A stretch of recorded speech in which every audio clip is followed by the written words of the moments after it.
Quick note before we start. Guys, this video is about finasteride. And if you've taken a drug like finasteride or dutasteride, then you know that the drug impacts our hormones. That means that every guy will experience the drug differently. Don't let my results be a predictor of what you would experience if you took the drug. And if you want to compare your journey to my journey, that's fine. But no two guys will ever respond the same to these drugs. I have been taking finasteride consistently since February of 2018.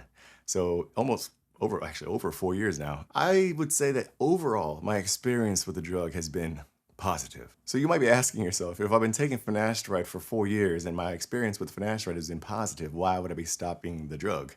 And it's really simple. My wife and I are thinking about having a kid next year. And, we consulted with 2 different urologists out here in South Korea. Both urologists recommend, of course, stopping finasteride before trying to conceive. I think that's a very smart decision. What wasn't so clear is how long should you stop taking finasteride before you try to conceive?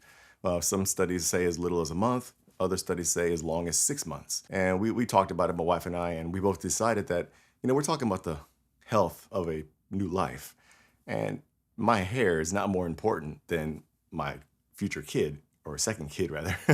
So, it was like a no-brainer to say, I'm not gonna take the finasteride. And I think that's a decision that most men would make. I don't think that's a mind-blowing decision. However, I will not be restarting finasteride even after she has the kid. And the reason why is because I just don't want to. I just don't really want to get back on it again. I mean, what if we decide to have another kid? Then that's another 6 months off. And yeah, it's at this point in my life, man, I'm 38 now. I'll be 39 next year, almost 40. I will continually be on this kind of hair loss thing. It's kind of what my channel was built on. I really take a lot of pride in sharing stories and listening to you guys as well about your experience with hair loss. So just because I'm not taking finasteride does not mean I'm not going to be fighting my hair loss in my own way. We'll talk more about that in a later video. But this video is specifically going to be talking about my experience of stopping finasteride, because while I did not have any problems taking the drug, stopping the drug has been a bitch. First thing we need to talk about, which everybody wants to talk about, is the shedding. The shedding started within like 2 weeks of stopping finasteride. The shedding started at like 2 weeks, and within like a week, dude, I lost a lot of hair.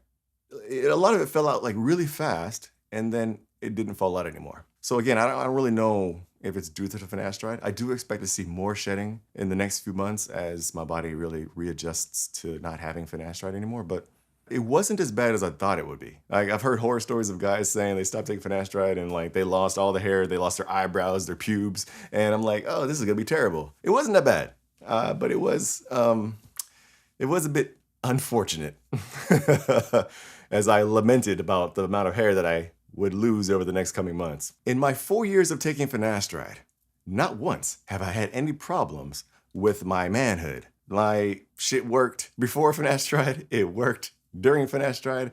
It stopped working when I stopped taking finasteride.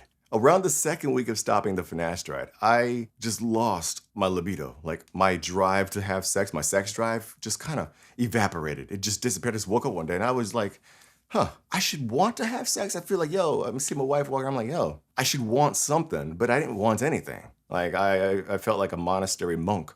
There was nothing. There was no morning wood. I'm 38 years old, dude. I still get morning wood, but there was no morning wood, dude. I woke up, there's no morning wood. There was no afternoon wood. There was no evening wood. There was just no fucking wood. It was deforested completely. Even with generous amounts of stimulation, I could not get a full, impactful erection. And as you can imagine, this bothered me because, again, I had never had any problems with that during my whole finasteride journey. And now suddenly I can't get it up. My wife and I are very open and communicative with each other. So I told her straight up, I'm like, yo, babe, something is up down here. And she was like, kind of did the heel tilt, like, will it get better? Like, she was obviously concerned about the situation down there because, that's important in a relationship, right? So we talked about it, and, the urologist assured us that it would return to normal. And here I am at week 5, actually week 4, the previous week. From that time until now, it's back to normal. My libido is back to where it was. My sex drive is as high as it's ever been. The quality of my erections is God, guys, like that 3-week period or 2-week period of That transition, holy shit, talking about worrisome. I was like, yo, how am I gonna make a video about this and tell the guys, hey guys, I stopped taking finasteride, my shit don't work. Like, because the last thing I wanna do is cause fear. You know what I'm saying? I'm not a fear monger. I like to approach these things rationally. So that is going to transition into a less positive side effect. And this is the one that I really, really wanted to talk about. And I wasn't sure what I was experiencing was due to the finasteride. And that is depression and lowered mood and even suicidal thoughts. Yeah. So I have a history of anxiety and depression dating back to the military. It was something I was diagnosed with. And it's something that I've medicated for in the past. In my 20s, I took medication, and I don't do medication anymore. I just reduce stress out of my life, and I find ways to cope with it on my own, which I've done very well with over the past 10 years or so. And the thing is, I haven't really had any issues with depression since I was like 30. I can't tell you the point in which it switched, but I just found myself very down, sad. I looked despondent to my wife. She thought it was her that I was feeling this way about. To be sure, I didn't know myself what was causing the problem. I didn't put two and two together until a few days later, but I just remembered like for 3 days, dude, I was sad. I was moping around the house. I had no energy to do anything. And this was overlapping with the previously mentioned issues with my penis not getting an erection.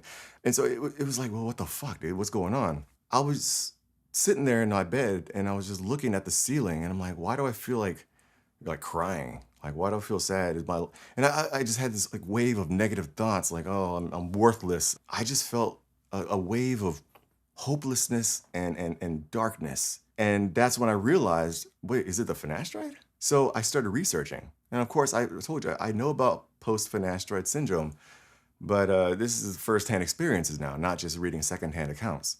And I'm like, holy shit, is this PFS that I'm going through right now? And it really bothered me, man, because I've been in a place of darkness before. The hair loss, when I really lost my hair when I was like 24, 25, I was in a really fucking dark place. And I didn't want to be there again. And so I really, really, really spent a lot of time, I don't want to say meditating. It was more like ruminating on how bad the situation was when nothing had necessarily changed in my life. Understand that my experiences are not predictive or indicative of what you will experience. And who knows to what extent my pre-existing experiences with depression, how much of that is influencing what I experienced when I came off the finasteride. I don't know. But understand that it happened, and it's something that you should be aware of, that it could happen to you as well. Be aware of these things. Fortunately, I have my wife here, and she and I talked through all of this stuff. She was part of the decision to stop taking finasteride. And so it's kind of a thing where I had somebody watching over me all the time, which is really important for the next point. I was suicidal. This was the scary part. I had suicidal thoughts, and it wasn't suicidal thoughts like I've had in the past. When I was in my 20s and my teens, I thought about killing myself. I mean, my family, but the domestic life was not very good. It's very abusive physically, mentally, and emotionally. And I've always struggled with that past to the point of wanting to end it all. I've mentioned in a previous video, my mom committed suicide. My mom's brother, he committed suicide. It runs in the family, that kind of thing. And I always remain cognizant and aware of how I'm feeling, so that I don't find myself in that situation again. We live on the 14th floor of this apartment tower. And the window, you just open the window, you can look out the window and just, yeah, if you want to jump, you can.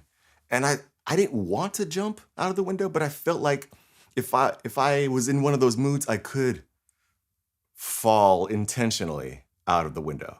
There was a fear of falling out of that window to the point where I told my wife, don't open the window in the bedroom, because we have an air conditioner, but it's cool. So it's better to just to open the window. Don't use the AC. And I was like, we can't open the window right now. I just can't do it. I was freaking out, dude. And she was worried, obviously. And she was like, she would come in and check on me if I'm in the room by myself. Like, she would come in and say, you all right? You good? Like, she would come in and check on me because that's how worried she was. I didn't feel like taking a knife and killing myself. I didn't think about hurting others.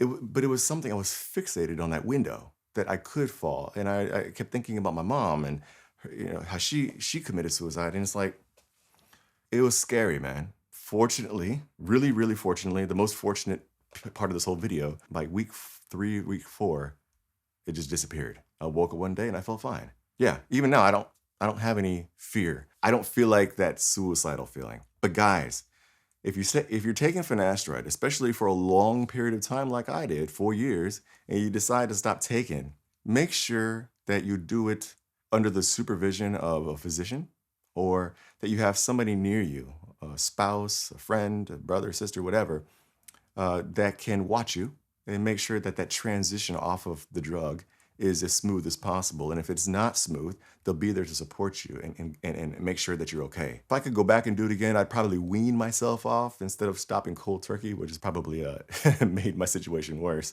Yeah, so that happened. I don't want to make this video to worry you guys. Yeah, I really struggled with finding it in myself to make this video because, again, my channel has always been about positivity, you know, and we can do it kind of attitude when it comes to hair loss and just improving ourselves as men. So to come on and give fear to taking a drug that a lot of guys are already skeptical of taking is something that I was like, should I do it or should I not? And I think that this experience, or the account of my experience, is more valuable than not sharing it all. So I hope you guys understand that this is just my experience. And if you've had your own experiences of taking finasteride and stopping, drop it in the comments, share it below, and see what other guys have to say about it. Because I'm curious, man. Like, you know, the sexual performance and stuff. Even if that never came back, and I was unable to get an erection without the aid of some kind of blue pill or something, the suicide part and the depressive mood part really bothered me more than the sexual side effect would have. And I think that that's important to talk about. So I hope this video was helpful for you guys. If any of you are taking finasteride and thinking about stopping, or you're worried about the side effects of finasteride, again, you can follow my whole journey, 4 years of month-by-month videos. You can check it out. The playlist is in the description below. And if you enjoy the content, guys, consider subscribing to the channel. My name is DJ from Carrots and Brotherhood. I'll see you in the next video.